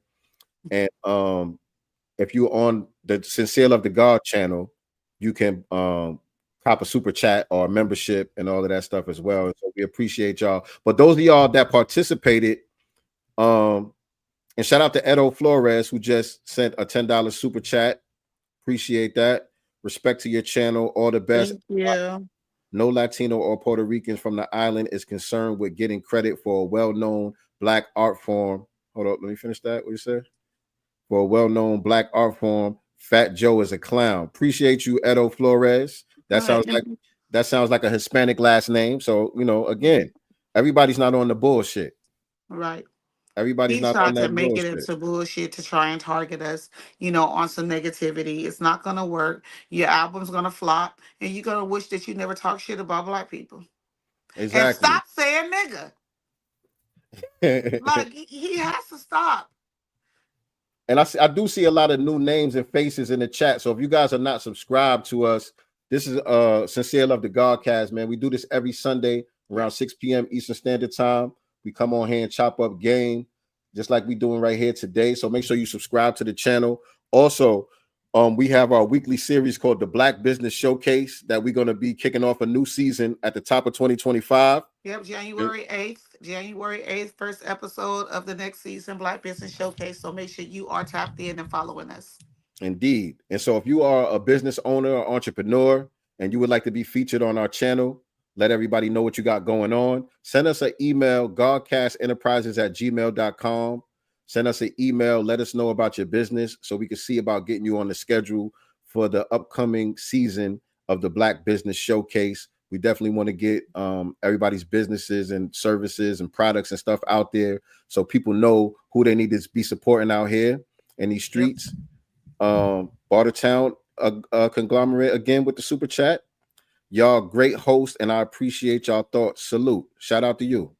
And so, yeah, those of y'all who did participate in the super chats, if you want to hop on real quick and make a brief comment about our discussion today, it's going to have to be very brief because we're going to close out soon. But I'm going to drop the link in the chat. Hold on a second. I'm going to drop the link in the chat. And only if you participated in the super chat can you use this link. If you didn't participate in the super chat and you clicked on the link, I'm not going to put you on. But if you participated in the super chat or you sent us something on Zelle, where's my phone at? Or you sent us a little gift donation on Zelle, then you could click that link that I just dropped in the chat, and I'm going to pin it to the top on the on Sincere Love the God channel. If I can, how do I do that? Hold on. You know not to ask me no tech questions. I don't know. I think I got to do it from here. Hold on, y'all. I want to pin that thing on the top. Hold on. Bear with me 1 second. So I could pin this. All right, there it is. I pinned the link to the top. Is that the right one? Right here. Boom. Yeah, there it is. I pinned the link to the top. So if you are one of the super chatters, if you supported today's broadcast and you want to hop on and give some brief comments about our discussion today, click the link right now and we can get you on. You don't necessarily have to come on screen. You know, you could just audio. You could just do audio and leave your camera off, you know, if you want to leave your camera off. But we're going to give y'all an opportunity right now. Those of y'all who participated with supporting today's broadcast, Shout out to Donnie Gooden with the super chat. Appreciate you. Definitely appreciate everybody. Who's this right here? Don't be shy. Pull up. The movie is called Aaron and the Angel. Okay, they're having another conversation. And Sincere, are you down with the nation of gods and herbs? Absolutely. Absolutely. Yes. I could have answered that one. Absolutely. Yeah. So again, make sure you subscribe if you're new here. We'll be back here, each and every Sunday, chopping it up. And for the people, the business owners and the entrepreneurs and all of that want to get their stuff featured on our channel, godcastenterprises@gmail.com. godcastenterprises@gmail.com. And so far, it looks like nobody wants to pull up to leave any comments, and that's okay as well. But we definitely appreciate the support and the super chats and all that. Oh, we do got somebody want to pull up. What's going on? Okay, here we go. I forgot there's a little bit of delay. I got to give y'all a chance to get in here real quick. So let me get Lock Vegas on here, and let me get Tiaka on here real quick. Peace. What's going on, family? Hey, what's going on, fam? How are you, man? What you got to say about today's broadcast?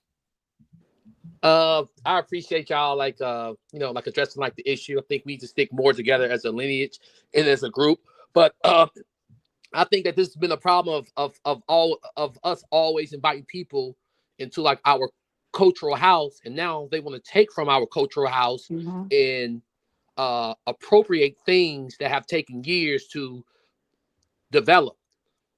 Foreign people need to understand that Black Americans have 50 states of culture. Okay, that means we have a cultural artery that runs around the country, and this cultural artery is where we exchange our culture.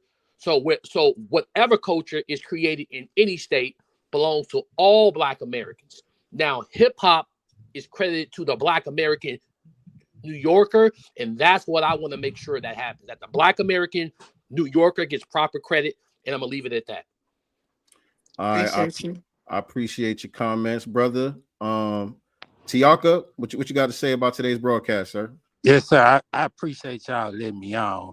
And y'all gonna disagree with what I'm about to say, but I just want y'all to let me say it and disagree with it. And I'm disagreeing respectfully. I don't have no smoke for the knowledge y'all kicking. I just want to state my opinion on how I think Fatjoe has a point. Let's hear it. Okay. I think FBA was created around 2022, 2023, by a grifter, y'all, and I don't mean no disrespect by somebody who claiming that identity, but I'm an African American, right? That's on my birth certificate. That's on my official record. And I bet you that's on the official record of everybody who claiming FBA, man. And I think Lord Jamar. Hold on a second. Hold on a second. What year were you born? 1973. So hold on a second. On there. Yeah, if you were born in 1973, it definitely doesn't say African American on your birth certificate. Well, hold on. Okay. African American is a term that was popularized by Jesse Jackson in 1988.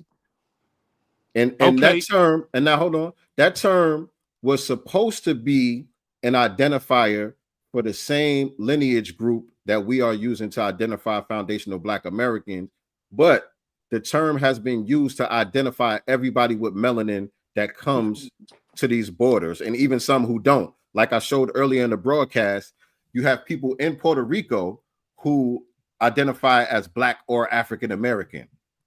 So is there not a difference between you, if you say you're from the lineage, is there not a difference between you lineage-wise and somebody that comes from Puerto Rico?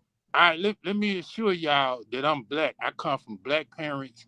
I'm not even questioning it. I believe you. I believe you. And so I'm saying I hear the documentation of where my great grandmother was held as a slave, and she fought in the Civil War along with her sons, my uncles. I hear the documentation. So I'm saying I'm what people might term a foundation of Black American, but I don't agree with that term because I don't agree with. I'm saying African American is what it is not. It didn't come from the mind of Jesse Jackson, and I'm gonna tell you, like a brother named True Freeman, uh, gave me this information. He showed me newspaper articles where they was found in the AME Church, the African Methodist Church, back in the 1800s, and where Prince Hall in the 1700s was laying the foundation of us being Africans, bruh. You know, and I don't agree with somebody who come along in 2023 trying to get money out of us, trying to change our whole identity. That's just my personal preference. Yeah, You know, I don't got no problem with your opinion on that, but it doesn't change the lineage. There's a difference. No, there's a I difference, agree with you. No. There's a difference between those of us who are descendants from the people who built this country and people who immigrated to this country. There's a difference. Period. Whether you want to use the terminology, whether you agree with Tariq or you don't agree with Tariq, that's neither here nor there. That doesn't change the fact that we have our own unique history and culture here on this soil. Mm-hmm. And so that's all that we're talking about. So the terminology is just majoring in the minors. To get caught up in the terminology and whatever gripe you have with Tariq Nasheed, that's just majoring in the minors. That's not the major issue. Let me explain why I say it's not a minor, because I think it's training certain people how to like discredit like Haitians and Jamaicans when we nothing but a boat stop away from each other. We come from the same place. No, we come from the same. All right, hold on. We share melanin. Let me just mute your mic real quick. We share melanin. No. First of all, I don't know if you realize how what you're saying is insulting to all of us. It's not what you're saying is not just a shot at Tariq Nasheed. You saying Tariq Nasheed is training us as if we can't think for ourselves, as if we're not critical thinkers on our own, and we need to be told by Tariq Nasheed what to think about who we are. We're able to trace our lineage back. We understand who we are, and it's not about hating anyone who's from wherever, whether they Haitian or Jamaican or African or whatever. It's not about hating on no one. Us defining ourselves by who we are and our own uniqueness is not a shot at no one.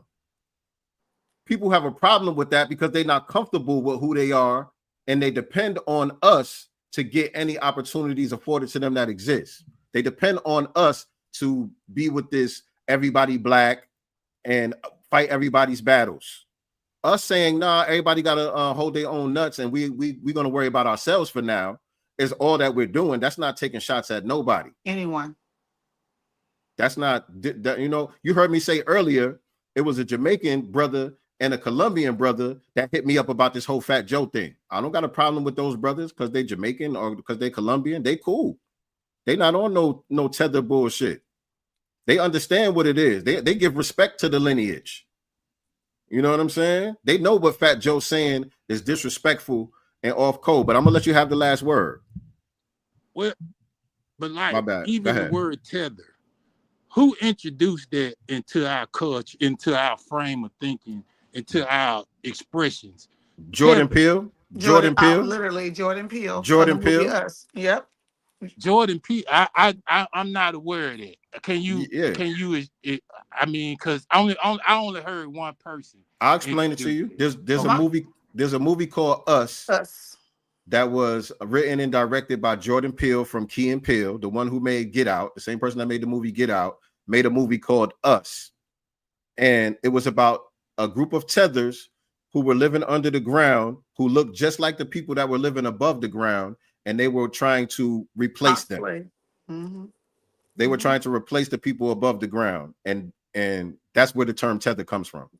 Okay. My question is too. Also, why is there more smoke for Tariq Nasheed about the name and a lineage than there is about Fatjoe? You know what I'm saying? Who's over here basically trying to steal our culture and tether his way into our culture disrespectfully? And also, who gave you the term African American? They gave us Negro. They gave us color. We've been called a lot of things to be honest, and never once have we ever identified ourselves till now. What, like I said, sister, like a brother named True Historian showed me newspaper articles on how our people gave us the term African, and when they started up the AME church, We gave us the did. term That's true. African American. We did. That's true. That's true. That's true. Yeah. But So I'm not that's making it neither up. here nor there. No, I'm not saying that you're making that up. That's a true part of our history. We had many organizations in this country with the term African in it. You know what I'm saying? Foundational Black Americans, that's actually a part of our culture, is embracing global Blackness and identifying with Africa. We're the only ones that have been doing that on this planet.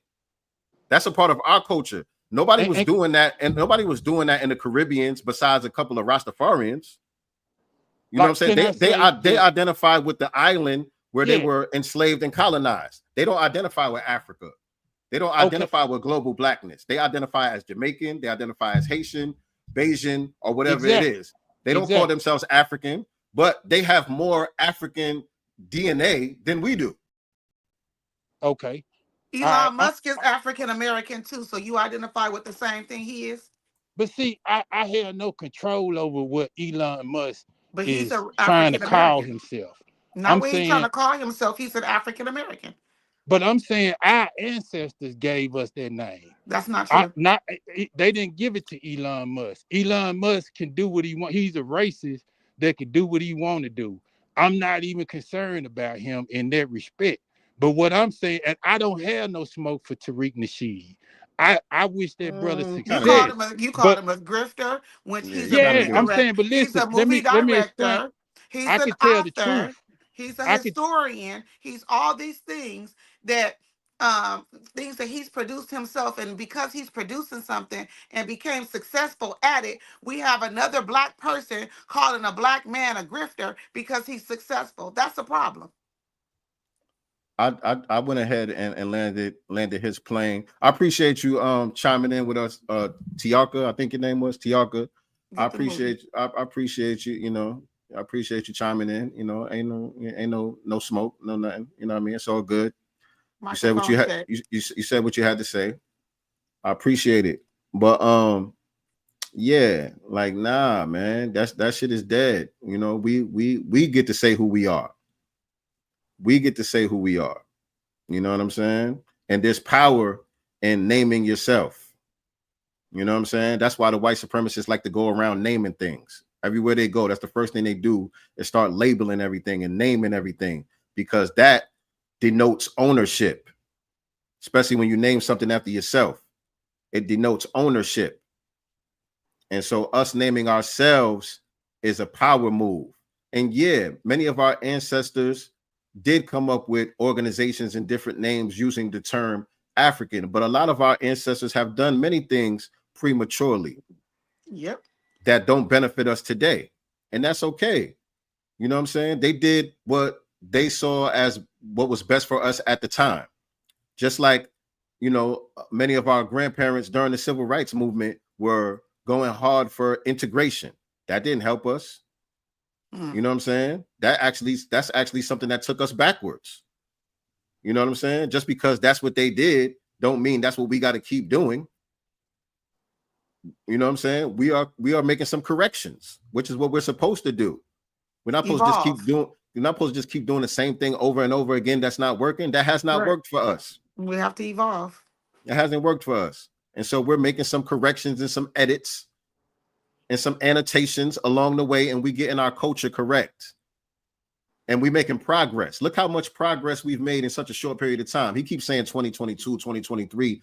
I got tweets from like 2018, 2019. We was talking about foundational Black Americans. I got Facebook posts and all of that. So it's been a little bit longer than 2022, 2023.